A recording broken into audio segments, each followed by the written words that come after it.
Hello channel 5 cinema viewers, this is Krishna here. இந்த segment படம் எப்படி இருக்குது, இந்த வீடியோவில் வந்து எந்த படத்தோட ரிவ்யூ பார்க்க போகிறோம் அப்படின்னு பார்த்தீங்கன்னா, நம்ம காளி வெங்கட் அதுக்கப்புறம் அர்ஜுன் தாஸ் சார் இவங்க 2 பேருமே நடித்து வெளியாகி இருக்கக்கூடிய படம் தான் வந்து பாம். நம்ம விஷால் வெங்கட் அவர் வந்து டைரக்ட் பண்ணியிருக்காரு. ஒரு மாதிரி ப்ராமிசிங்கான ஒரு டேரக்டர். இவர்கிட்ட இருந்து இந்த படம் வந்து எந்த மாதிரி இருக்க போகுது அப்படிங்கிற எக்ஸ்பெக்டேஷன் எனக்கு ட்ரெய்லர் அதுக்கு முன்னாடி அனௌன்ஸ்மெண்ட்லேருந்தே வந்துச்சு. ட்ரெய்லருமே ஒரு மாதிரி இந்த மண்டேலாவையும் பெருசு படத்தையும் மிக்ஸ் பண்ண மாதிரியான ஒரு எஃபெக்ட் தான் வந்துருந்துச்சு. படம் போய் பார்த்தீங்க அப்படின்னா இல்லை இது வேறு எந்த படத்தோட ஒரு சாயலுமே இல்லை, முழுக்க முழுக்க என்னுடைய ஒரு ஓன் படைப்பு அப்படிங்கிறது வந்து டைரக்டர் ப்ரூவ் பண்ணிட்டார் அப்படிங்கிற மாதிரி சொல்லலாம். படம் முழுக்க உங்களுக்கு ஒரு மாதிரி ஃப்ரெஷ்ஷான ஃபீல் வந்து இருந்துக்கிட்டே இருக்கும். படத்துக்குள்ளே அவர் பேசியிருக்க மெசேஜும் பாலிடிக்ஸும் அது எல்லாமே சூப்பராக இருந்துச்சு. படம் எப்படி இருந்துச்சு அப்படிங்கிறத பார்ட்டாக வந்து பிரேக் டவுன் பண்ணிடலாம் இந்த வீடியோவில். முதல் விஷயம், நான் ஆக்டர்ஸ் வந்து சொல்லி ஆகணும். அர்ஜுன் தாஸ் சார் வந்து நம்ம இதுவரையும் ஒரு பேஸ் வாய்ஸான ரக்கடான ஒரு வில்லனாக தான் வந்து நம்ம பார்த்துருக்கோம். அது இல்லாமல் ஒரு ரொமான்டிக்கான ஹீரோவும் ஒரு சில படங்களில் வந்து பார்த்துருக்கோம். அதை தாண்டி இந்த படத்தில் ஒரு அப்பாவியான ஒரு கிராமத்து பையன் அப்படின்னு சொல்லும்போது எப்படா இது மேட்ச் பண்ணுவாங்களா, பிரெயின் வந்து விஷுவலாக கன்ஃபியூஸ் ஆகிட்டு இருக்கே அப்படிங்கிற மாதிரி தான் வந்து தெரிஞ்சு எனக்கு ட்ரெய்லர் பார்க்கும்போதுமே. ஆனால் படத்தில் வந்து அதை புல் ஆஃப் பண்ணிட்டார் அப்படிங்கிற மாதிரி தான் சொல்லணும். அந்த எந்த ஷாட்டுமே அவர் வந்தால் பாவம்பா அந்த பையனை ஏன்பா இப்படி பண்ணுறீங்க அப்படிங்கிற மாதிரி நம்மளே சொல்கிற அளவுக்கான ஒரு பர்ஃபார்மன்ஸ் வந்து கொடுத்துருக்காரு. உண்மையிலே சூப்பராக இருந்துச்சு. ஸ்க்ரீனில் வந்து அவரோட ப்ரெசன்ஸ் பார்க்கும்போது அந்த கேரக்டராக இருக்கட்டும், அது அவர் நடித்த விதமாக இருக்கட்டும், அந்த ஒவ்வொரு சீனுமே அவர் காமெடியாக ஒரு சீன்லாம் வந்து அவர்னால காமெடி ஒர்க் அவுட் ஆகிற மூமெண்ட்டாக இருக்கட்டும், அது எல்லாமே இன்னும் என்னடா பண்ணுற அப்படிங்கிற மாதிரி அது பயங்கர ஃபன்னாக சூப்பராக இருந்துச்சு அவரோட கேரக்டர். அதுக்கப்புறம் அப்படி இந்த பக்கம் வந்தோம்னா படத்தோட இன்னொரு பில்லராக காளி வெங்கட் வந்து ஒரு கேரக்டர் பண்ணியிருந்தார்.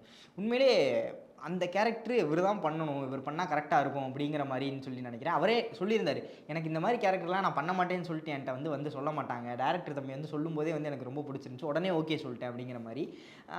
அந்த மாதிரியான ஒரு கேரக்டர் நீங்கள் ட்ரெய்லர் பார்த்துருந்தீங்கனாலே தெரிஞ்சிருக்கும். ரொம்ப சூப்பராக, அதாவது ஒரு மனுஷன் சும்மா இருக்கிறது எவ்வளோ பெரிய நடிப்பு, அது எவ்வளோ கஷ்டமான ஒரு விஷயம் அப்படிங்கிற ஒரு விஷயத்த இந்த படம் ஃபுல்லுமே வந்து நம்மளுக்கு காட்டியிருந்தார். பயங்கரமாக இருந்துச்சு அவருடைய கேரக்டர். கடைசி சீனில் அந்த கேரக்டர் ஒன்று பண்ணும், அப்போ நம்மளறியாமல் கூஸ்பம்ஸ் மூமெண்ட்டாக இருக்கும் அந்த சீன் அப்படிங்கிறத வந்து நான் இங்கே சொல்லிக்கிறேன். படம் முழுசாக வந்து நீங்கள் பாருங்கள் தேட்டரில் போயிட்டு. இதை தாண்டி படத்தில் மியூசிக் அப்படின்னு பார்த்தீங்கன்னா டி இமான் அவர்கள் வந்து மியூசிக் போட்டிருக்காரு. எல்லா மியூசிக் பாடல்கள் எல்லாமே வந்து படத்துக்கு தேவையான அளவுக்கு கரெக்டாக இருந்துச்சு. ஒரு சில இடத்துல அந்த பேக்ரவுண்ட் ஸ்கோர், நான் முன்னாடி சொன்ன மாதிரி காமெடியோட பேக்ரவுண்ட் ஸ்கோர் மட்டும் கொஞ்சம் ஓவர் டூப் ஆகிடுச்சு அப்படிங்கிற மாதிரி இருந்துச்சு. காமெடி எல்லாமே சூப்பராக ஒர்க் அவுட் ஆகிடுச்சு. ஒரு சில இடங்களில் அந்த ஓவர் ஸ்கோரை மட்டும் கொஞ்சம் கம்மி பண்ணியிருந்தாங்க அப்படின்னா இன்னும் சூப்பராக இருந்திருக்கும் அப்படிங்கிற மாதிரி தான். மற்றபடி காமெடி அப்படின்னு எடுத்துக்கிட்டிங்கன்னா நம்ம பாலசரவணன் இருக்கார், அதை தாண்டி பூசாரியை ஒருத்தர் ஒரு ரோல் பண்ணியிருப்பார். இந்த மாதிரி நிறைய எலமெண்ட்ஸ் வந்து இருக்குது காமெடிக்கு. நம்ம நாசர் சார் பண்ணுறதே ஒரு சில இடத்துல வந்து காமெடியாக தான் இருக்கும். அந்த மாதிரி படம் ஃபுல்லுமே வந்து காமெடி பிளாஸ்ட்டாக வந்து இருக்கும். அதே நேரத்தில் நீங்கள் காமெடி ட்ராக் பயங்கரமாக போயிட்டு இருக்கும்போது டக்குன்னு அந்த சென்டிமெண்ட், அந்த சீரியஸான ஷிஃப்ட் வந்து ஆகிட்டு மறுபடியும் காமெடி ட்ராக் வராங்க. இது நம்ம பார்க்கும்போது ஆமாம் இப்போ ஷிஃப்ட் ஆச்சு இல்லை அப்படிங்கிறது அப்போ ரொம்ப லேட்டாக தான் வந்து ரியலைஸ் ஆகுது. அது நமக்கே தெரியாத அளவுக்கு அந்த வாழைப்பழத்தில் ஊசி ஏற்றின மாதிரி அவ்வளோ ஸ்மூத்தாக வந்து இந்த படம் வந்து போயிருக்கு அப்படிங்கிற மாதிரி சொல்லலாம். அது உண்மையிலே ரொம்ப சூப்பரான ஒரு ரைட்டிங் டேரக்டர்கிட்ட இருந்து பயங்கரமான ஒரு விஷயமாக வந்து இந்த படத்தை வந்து கொடுத்துருந்தாங்க. அதுக்கப்புறம் சினிமோட்டோகிராஃபி நான் வந்து சொல்லி ஆகணும். படம் வந்து அந்த வில்லேஜ், அந்த கிராமத்தை எந்த அளவுக்கு சூப்பராக எக்ஸ்ப்ளோர் பண்ண முடியுமோ அந்தளவுக்கு சூப்பராக எக்ஸ்ப்ளோர் பண்ணி எல்லா இடத்தையும் வந்து காட்ட ட்ரை பண்ணியிருந்தாங்க. அது நல்லா ஒர்க் அவுட்டும் ஆயிருந்துச்சு. நமக்கு விஷுவல் பண்ணி பார்த்தோம்னா ஓகே இதுதான் கிராமத்தோட என்ட்ரன்ஸு, இதுக்குள்ளே போனோம்னா இந்த வீடு வந்துடும், இங்கே வந்து பஞ்சாயத்து நடக்குது அப்படிங்கிற மாதிரி நம்ம அந்த கிராமத்துக்குள்ளேயே உள்ளே போயிட்டு வெளியே வந்த மாதிரியான ஒரு எஃபெக்டை வந்து இந்த படம் வந்து கொடுக்கும், நம்ம அங்கே வாழ்ந்த மாதிரி. ஸோ அந்தளவுக்கு சினிமோட்டோகிராஃபி ரொம்ப சூப்பராக வந்து பண்ணியிருந்தாங்க இந்த படத்தில் அப்படிங்கிற மாதிரி சொல்லிடலாம். படத்தில் இதுக்கப்புறம் ப்ளஸ் பாயிண்ட் அப்படின்னு பார்த்தீங்கன்னா கேரக்டர்ஸ், நான் முன்னாடியே சொன்ன மாதிரி சின்ன சின்ன ஒரு எந்த ரோலையுமே வந்து வேஸ்ட் பண்ணல அப்படிங்கிற மாதிரி சொல்லலாம். ஒரு 2 சின்ன பசங்க இருப்பாங்க, அதுக்கப்புறம் இன்னும் 2 சின்ன பசங்க இருப்பாங்க. நம்ம 11 படத்தில் ரீசெண்டாக ஒரு பையனை வந்து பார்த்துருப்போம், சின்ன வயசில் ட்வின்ஸாக நடிச்சிருப்பாப்புல அந்த பையனும். அதுக்கப்புறம் அந்த பூவையார் அவங்க 2 பேருக்கான ஒரு சீன்ஸ்லாம் வரும். அவங்க 2 பேரோட அந்த ஒரு ரைவல் அதெல்லாமே வந்து சூப்பராக இருக்கும். படத்தில் ஒரு கேரக்டரை ஒரு சீனில் காட்டுறாங்க அப்படின்னா அந்த கேரக்டருக்கு கண்டிப்பாக ஒரு ரீசன் இருக்கும் அப்படிங்கிற மாதிரி நம்ம டிஎஸ்கே நான் வந்து ஒரு ரோல் பண்ணியிருப்பார். அவரோட ரோலும் வந்து ஒரு சின்ன ரோலாக இருந்தாலும் அது ரொம்ப சூப்பராக இருக்கும், மனசில் நிற்கிற மாதிரி இருக்கும்.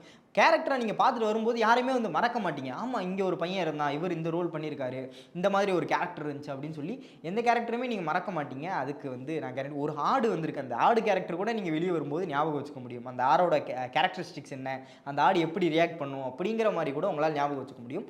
அந்த அளவுக்கு எந்த கேரக்டருமே வேஸ்ட் பண்ணாமல் எல்லாருக்குமான ஒரு ரைட்டிங் வந்து போயிருக்கு அப்படிங்கிற மாதிரி சொல்லலாம். அந்த எல்லாரோட கேரக்டரையும் உங்களால் புரிஞ்சுக்க முடியும். இந்த பாட்டி இப்படி தான் நடந்துக்குவாங்க அப்படிங்கிற அளவுக்கு புரிஞ்சுக்கிற முடிகிற மாதிரியான அந்த கேரக்டர் ரைட்டிங் வந்து போயிருக்கு.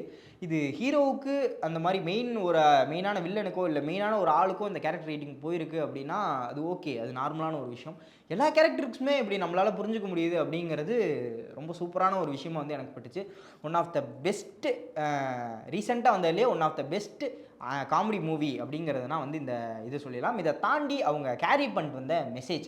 இப்போ காமெடி படங்கள் அப்படின்னு பார்த்துக்கிட்டிங்கன்னா நிறைய காமெடி படங்கள் வருது. அதில் நம்ம ஏதாவது ஒன்று சொல்லணும் அப்படிங்கிற ஒரு விஷயம் தான்.